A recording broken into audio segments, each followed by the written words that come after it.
Yesterday we celebrated the birthday of the church, the Feast of Pentecost, and we've been around for 2,000 years. I love church history, and when you study the history of the church, you realize that we have been through everything, both in terms of grace and struggle, challenge, and possibility.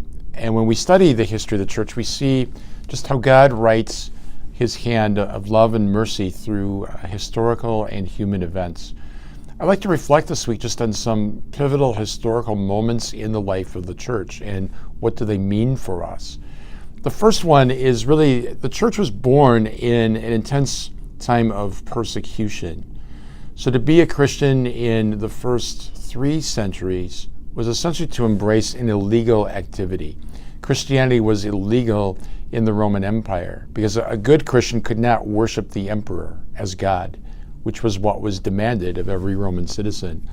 So if Christians were caught, they in essence were faced with a choice to either save their lives by taking a little pinch of incense and throwing it on a coal in front of a statue of the emperor, or refusing to do that and facing a horrible death of martyrdom.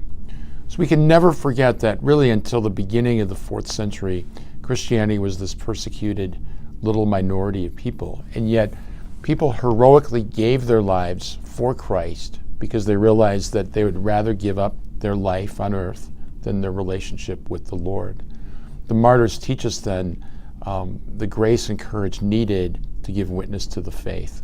Perhaps we will never be asked to give our life for Christ in that same way, but in a real sense, we're asked to give our life for Christ every day in the little details and the little sacrifices demanded and the ways that we're asked to be courageous in speaking up for the truth of the church.